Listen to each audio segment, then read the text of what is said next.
ભાઈ ભાઈ એક મિનિટ બહાર જાય છે?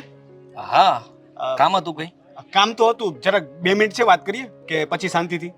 ના ના બોલ ને, કઈ વાંધો નહીં, શું વાત છે? ના, એક કામ કર, આપણે છે ને સાંજે શાંતિથી જ વાત કરશું, હું પછી વાત કરું. અરે ભાઈ, હવે આવ્યો છે તો વાત કરી દે ને. આ સાંજ સુધી મારથી રાહ નહીં જોવાય. અને મને થશે કે એવી તો ઓલી શું વાત હતી કે આ વાત કરતા કરતા અટકી ગયો. હા, ભાભીને કેમ છે? તબિયત સારી છે? તારી ભાભીની તબિયત એકદમ ટકાટક છે, કઈ વાંધો નથી. કઈ જ વાંધો નથી એમને? હા, નહીતર મેં સાંભળ્યું છે કે પેલું પ્રેગ્નન્સીમાં છે ને ક્યારેક કોમ્પ્લિકેશન થાય, થોડું ઘણું ઉબકા, ઉલટી, ચક્કર, XYZ, પણ કંઈ પણ થાય ખરું, પણ ભાભીને કંઈ જ નથી થતું? ના બિલકુલ નથી થતું, કઈ સાવ નથી. કંઈ નહીં? ના. તું ડોક્ટરને મળ્યો? ડોક્ટર શું કહે છે? અરે ડોક્ટર પાસે હું ક્યાં જાઉં છું? તો તારી ભાભી મળવા જાય અને આવતી રહી, બધું બરાબર છે, નોર્મલ છે. તારે એકાદ વખત ડોક્ટર પાસે જવું તો જોઈએ ને, પૂછવું તો જોઈએ ને કે એમની તબિયત કેવી છે, એમને કેર કરવા માટે આપણે શું કરી શકાય. તને એવું ન લાગ્યું કે તારે એકાદ વખત ડોક્ટરને મળવું જોઈએ? અરે ડોક્ટરને મળવું તો જોઈએ, પણ મીરા જ કહેતી હોય છે. હું ગયો હતો, 1-2 વાર ગયો હશે. હા, 2 વાર ગયો હતો, પણ જેવું હોસ્પિટલ આવે એટલે કહે કે તમે અહીંયા મને ઉતારીને જતા રહો, તમારું કામ પતાવો, તમે તમારું કામ શું કામ ખોટી કરો છો. અને એ કહે કે આમાં બહુ વાર લાગે. ફાઇલ જોઈ તે ડોક્ટરની? ફાઇલમાં તો મને શું ખબર પડવાની, બધું ઇંગ્લિશમાં કઈ ભાભીને લખ્યું. તું સમયસર ગોળીઓ ખવડાવે છે તારી સામે બેસાડીને? ગોળીઓ તો મેં એક પણ નથી આપી. આ ગોળીનો ડબ્બો ભરેલો છે, એક એક આમાંથી હું ખાતી રહું છું. એટલે તે એમને ગોળી ખાતા કે જોયા નથી ને? એનો મતલબ કે કેવા સવાલો કરે છે તું? વાત શું કરવા આવ્યો તો એ કે ને. આ તારી ભાભીની વાત ઉપર મને શું કામ લઈ ગયો છે? એનું બધું બરાબર છે, તું મને કહેવા શું માંગે છે કે? ભાઈ એકચ્યુઅલમાં મને એટલે કે મને અને દામિનીને એવું લાગે છે કે શું કહું ભાઈ, તું ખોટું લગાવીશ, તને ખોટું લાગી જશે. હું શું કામ ખોટું લગાડું? હા, તું વાત કર તો ખબર પડે ને કે કહેવા શું માંગે છે. મને કોઈ ખોટું નહીં લાગે, બોલ. ભાઈ અમને એવું લાગે છે કે ભાભી કદાચ પ્રેગ્નેન્ટ નથી. શું શું બોલે છે તું આ? હા, કારણ કે જો ને ભાઈ, હવે 5 મહિના પછી તો છે ને દામિની કહેતી હતી કે થોડુંક એમ દેખાય, અને 3 મહિના પછી લગભગ જીવ આવી જાય તો થોડુંક કિક મારે ને એવું બધું થાય, પણ ભાભીને તો એવું કંઈ જોયું નથી. પ્લસ મેં મારી નજર સામે ભાભીને કોઈ પ્રેગ્નન્ટ લેડીની જેમ પોતાની કેર કરતા કે ધ્યાન રાખતા કે કંઈ જ નથી જોયું. તેમને દવા લેતા પણ નથી જોયા. ઇવન તું તો ડૉક્ટરને પણ નથી મળ્યો. તો સમજ ને ભાઈ, આ બધી વસ્તુઓ છે ને મારે વિચારવું નથી, પણ એવું વિચારવા પણ મજબૂર કરી દે. અને સાંભળ, આપણા કરતાં વધારે લેડીઝ આખો દિવસ ઘરમાં હોય તો એ લોકોને તો ખબર પડે. દામિનીને જેવું નથી લાગતું, તો થોડું વિચારવા જેવું ખરું ને ભાઈ? થોડું નહીં, વધારે વિચારવા જેવું કહેવાય. આ તો મને ખરેખર મુસીબતમાં મૂકી દીધો. આપણે તો કેવા બધા સપનાઓ જોયેલા હતા, આ સપનાઓ પર પાણી ફરી રહ્યું છે. ના, જો તું એવું બધું ના વિચાર, એટલે મેં તને ખાલી કહ્યું છે, તું કન્ફર્મ કરી લે. કદાચ એવું બને કે ભાભીને કઈ તકલીફ જ ન હોય ને એ ડોક્ટર પાસે ખરેખર તું મળવા ન ગયો હોય, દવા પણ એ ખાઈ લેતા હોય, પણ પેલું પણ વિચારવા જેવું ખરું ને, કારણ કે દેખાતું કઈ નથી ને. દેખાતું નથી, દવા દેખાતી નથી, રિપોર્ટ્સ આપણે જોયા નથી. હા, તારી વાત સાચી છે. હા, કારણ કે મીરા ઘણીવાર બધું ભૂલી જ જાય છે. હા, કેટલી વાર મારે કહેવું પડે કે ધીમે બેસ, આવી રીતે ન ઊભું થવાય. હા, હું એને કહેતો હોઉં છું તો એને અચાનક યાદ આવે, હા સોરી, પણ ફરી પાછું એનું એ જ. હા તો એ જ તો વસ્તુ છે. અને હું એમને દવાખાને મૂકવા માટે કહું ને કે હું લઈ જાઉં સાથે, તો મને તો ચોખ્ખી જ ના પાડે કે ના, તમારી જરૂર નથી, ત્યાં લેડીઝ હશે, તમારું શું કામ છે, મને તમારી સામે શરમ આવે, આવા બધા કારણો આપી દે છે. અને મમ્મી પૂછે તો એમને એવું કહી દે છે કે તમારે ક્યાં દોડાદોડી કરવાની જરૂર છે, આ તડકામાં તમારે મારી સાથે નથી આવવું. તો સમજો ને, પ્રેગ્નન્ટ લેડી ઉલટાને એકલે જવાનું ટાળતી હોય છે, અને ભાભી છે કે કોઈને સાથે લઈ જવાનું ટાળે છે. હવે મને તો ભાઈ છે ને કાંઈ સમજ નથી પડતી. હું તો પોતે ગોટે ચડી ગયો છું, એટલે હું કન્ફ્યુઝ હતો, એટલે તારી સાથે વાત કરવા આવી ગયો. સારું કર્યું તે વાત કરી મને તો. હા, મને પણ થોડું વિચારવા ઉપર મજબૂર કર્યો તે. નહીં તો હું વધારે વિચારવા નહોતો માંગતો, પણ હવે વિચારવું પડશે કે હા, કરશું શું હવે? જો પહેલા છે ને ડાયરેક્ટલી તું ભાભીને કાંઈ ન કહેતો, પણ જાણવાની કોશિશ કર ઇનડાયરેક્ટલી કે સાચું શું છે ને ખોટું શું છે, એટલે કે તપાસ કરવાની છે. જે બી છે તું થોડા સવાલ જવાબ મેં તને કરી આવ્યા, કરીને ટ્રાય કર ને. હા, એવું જ કરવું પડશે. ભગવાનને પ્રાર્થના કરીએ કે આપણે વિચારીએ છીએ ને એવું કાંઈ જ ન હોય ને, જેવું ચાલે છે એવું જ બધું હોય.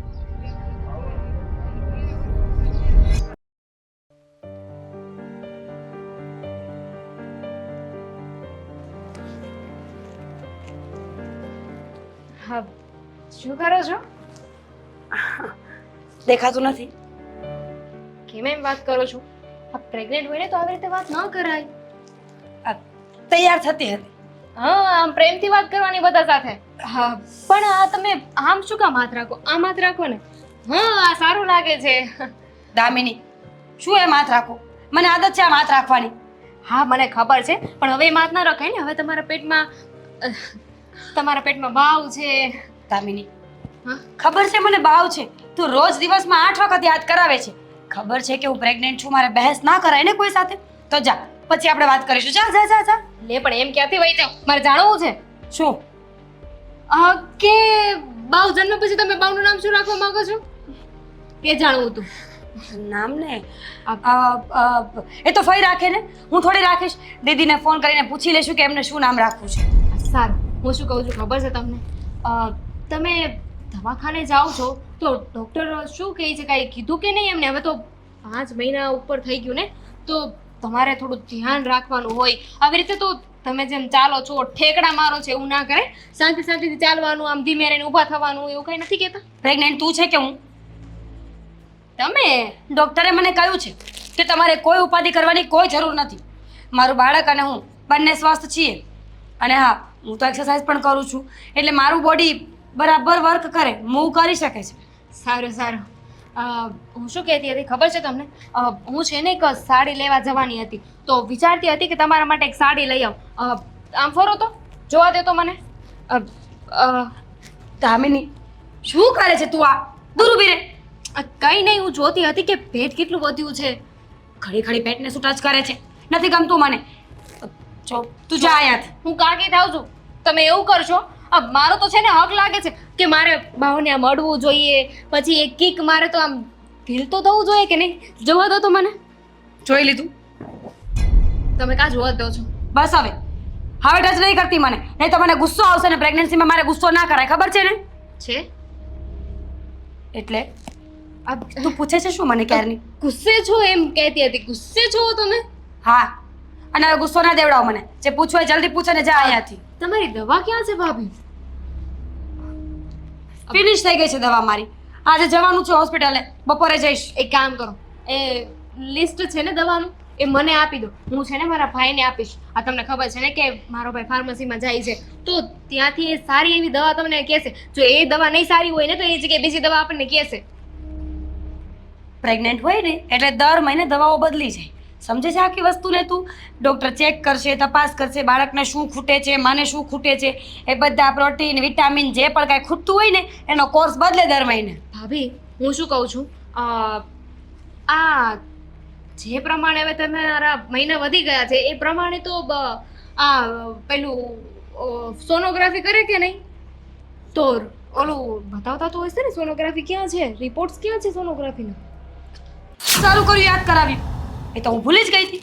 ડૉક્ટરે મને કહ્યું હતું કે સોનોગ્રાફી જલ્દીથી જલ્દી કરાવી લેજો, અને હું જો હા ભૂલી જ ગઈ.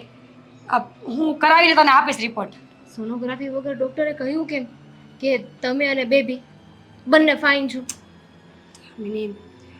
જો ડૉક્ટર છે ને હોશિયાર હોય, બહુ ખબર પડતી હોય. ખબર છે ને, એ લોકો આમ પકડીને પણ કહી દે કે પ્રેગ્નન્ટ છીએ કે નહીં, તો પછી એમાં સોનોગ્રાફીની શું જરૂર છે? અને આમ પણ પહેલાં ક્યાં સોનોગ્રાફી કરતા હતા, એમને ખબર પડી જતી હતી. પણ આ ડૉક્ટર છે ને ફ્રોડ છે. આ જુઓ ને, આ તમારા કેટલા મહિના વયા ગયા. 5મા મહિને તો છે ને મમ્મીનું પેટ અહીંયા સુધી પહોંચી જાય, અને તમારું પેટ આ તમે તો પતલા થતા જાવ છો. નક્કી આ ડૉક્ટર છે ને આપણને ખોટું બોલે છે. બાળકમાં કાંઈ ખામી છે ને આપણને કહેતા નથી પૈસા પડાવવા માટે. તમે છે ને મારી સાથે ચાલો, હું તમને હોસ્પિટલ લઈ જાઉં. દામિની, બસ હવે. જો મારા બાળકને કોઈ વાંધો નથી. અને પેટ કઈ કેમ વાંધો નથી? હા, મને શું ખબર? પેટ કેમ નથી વધતું તમારું? બાળક નાનું હશે ને મારું એટલે. ઊંધેડું નથી ને? ના, નથી ઊંધેડું. તારા સવાલ જવાબ પતી ગયા હવે? તમારા માટે પપૈયું લેતી આવું. પડ્યું છે પપૈયું? કેટલા દિવસથી પપૈયું નથી ખાધું. હા જા, લેતી આવ. આપણે બંને મળીને પપૈયું ખાઈએ, પછી બીજી વાત કરીશું. બરાબર. આ ડૉક્ટર કહે છે ને તમને કે શું ખાવાનું ને શું નહીં? કહે છે ને, બધું જ કહે છે. ઠીક છે, અને તમને ખબર હશે ને શું ખાવું ને શું નહીં? હા, હવે બધી ખબર છે. તું પપૈયું લઈને આવ ને. ખસ, હું જ લઈ આવું.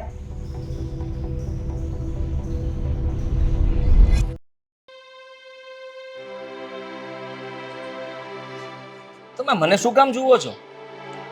આપ જુઓ, મેં કંઈ નથી કર્યું. હા, મને કઈ જ વાતની ખબર નથી કે તમે મારી સામે આવી રીતે ના જુઓ. ગગો છે, બુદ્ધિ વગરનો છે કે આવી રીતે શું કામ જોવો છો? હા, 5 મહિના થઈ ગયા છતાંય તને કંઈ ખબર ના પડી? તો તમને ખબર પડી? કયો ને પહેલા. હા, મને તો ના પડી, પણ તમને પણ પડી? અરે મેં તો બધી રીતની તપાસ કરી હતી, પણ તું એનો વર છે, જરાક તો કંઈક ભાન હોય કે ન હોય? બધું મારે ચોખવટ કરવાની તારી જોડે. જુઓ મમ્મી, હું તમને કહી દઉં છું, હજી કંઈ ફાઇનલ ન કહેવાય. આપણે શંકા કરીએ છીએ, સાબિત નથી થયું. હા હા, શંકા કરીએ છીએ. આ 6 મહિનાની પ્રેગ્નન્ટ લેડી હોય ને એનું પેટ દેખાય, તારી બાયડીનું પેટ જ નથી દેખાતું. અને કોઈ દિવસ હોસ્પિટલ ગયો એની સાથે? ગયો છું. હા, જ્યારથી મને રોનકે બધી વાત કરીને ત્યારથી ગયો છું. હા હા, પણ ડોક્ટર મને અંદર થોડી આવવા દે છે. હું તો બહાર બેઠો હોઉં છું. હા, પણ રિપોર્ટ્સ વાંચતા આવડે છે ને, ભણાવ્યો ગણાવ્યો છે ને મેં તને. તો રિપોર્ટ્સ જ હોય ને, બધું નોર્મલ. હવે એમાં મને શું ખબર પડવાની છે? અંદર થોડો કેવી વાત કરો છો મમ્મી? અરે તું પતિ છે કે કોણ છે સમજાતું નથી. તારી બાયડીને લઈને હોસ્પિટલ જાય છે, ડોક્ટરને પૂછવાનું નહીં બાળક કેવું છે, શું ચાલી રહ્યું છે? આ સોનોગ્રાફી કરાવતા હતા તો તને અંદર નતા લઈ જતા? મેં તો કીધું હતું, પણ ટ્રાફિક જ એટલી હતી, અંદર બીજી બધી લેડીઝ હતી એટલે ના પાડી કે અત્યારે નહીં, પછી ક્યારેક. હા, આવું 2 વાર 3 વાર થયું તો તને શંકા ન ગઈ? અને પાછો કહે છે કે મમ્મી તમને શંકા ન ગઈ? મને સમજાતું નથી મારે તારું શું કરવું. આ તારી બાયડી આપણને રમાડે છે ને આપણે રમી રહ્યા છીએ. હાલો, ઉકળાટ નહીં કરો, બધી ખબર પડી જશે.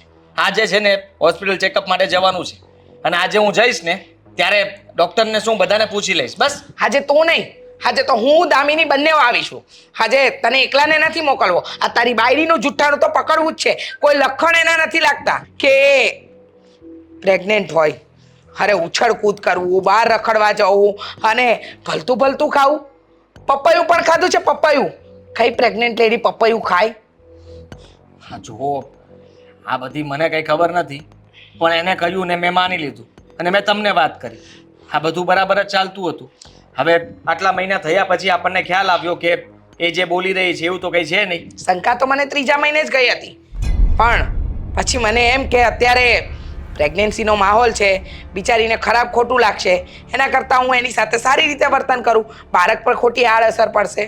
પણ નહીં, મને નહોતી ખબર ને કે તારી બાયડી એ આ બધા નાટક કરશે. મેં કીધું ને તમને, આજમાં બધો ફેસલો થઈ જશે. હા, હું છે ને મારી રીતે બધી તપાસ કરી લઈશ ને પછી તમને કહી દઈશ. જે હશે તે સામે આવી જશે. આજનો દિવસ શાંતિ રાખો, અને અગાઉથી આટલું બોલીને આટલો ગુસ્સો બતાવીને તમે એને અત્યારથી કહી દો કે અમને લોકોને કંઈ શંકા છે તારા ઉપર ને ખબર પડી ગઈ છે અમને. હા, એ તો ચેકઅપ માટે જ નહીં આવે અને પછી બહાનું કાઢશે કઈ કે તમે બધાએ કીધું એટલે હું બાથરૂમમાં પડી ગઈ હતી, ફલાણું થયું, ઢીકણું થયું અને મિસકેરેજ થઈ ગયું. તો છે જવાબ તમારી પાસે કઈ? કાંઈ વાંધો નહીં, ચેકઅપ માટે જવાનું છે ને આજે. હા, આજે જવાનું છે ને, આજે ફેસલો થઈ જ જશે અને કરવો પડશે ફેસલો. કરી લઈશ, પણ મારી સામે તમે આવી રીતે નહીં જોતા, જાણે હું પણ આમાં આ પ્લાનમાં સામેલ હોઉં, મેં જ બધું કર્યું હોય. હું એમ નથી કહેતી કે તે બધું કર્યું છે, પણ ગધેડા જેવો જે ગુડ ન્યૂઝ લઈને આવ્યો હતો ત્યારે તો હરક પદુડો થઈ ગયો હતો, જાણ્યા જોયા વગર. ભગવાન, અમારી શંકાને તું ખોટી પાડજે, સાચી ન પાડતો. ભલે મીરા બહુ સાચી અમારી સામે સાબિત થાય, પણ અત્યારે મને બહુ ગુસ્સો આવે છે. એમ થાય છે કે શું કરું ને શું ન કરું. આજે એકવાર ચેકઅપ કરવા માટેની વાત કરીએ અને પછી ખબર પડશે એમના હાવભાવ અને એ શું કહેવા માંગે છે ને શું કરવા માંગે છે. હા મમ્મી, બસ હવે શાંત થઈ જાઓ, ખબર પડી જશે આજે. અને આમ પણ તમે તો આ શ્રીમતની તૈયારી કરતા હતા. હવે એ જો કોઈને વાત કરી હોય ને તો ટાળી દેજો. કોઈનો ફોન આવે તો પૂછે તો કહી દેજો કે હા કહીશું તમને. હા, સારું. હે ભગવાન, બધું ઠીક કરજે.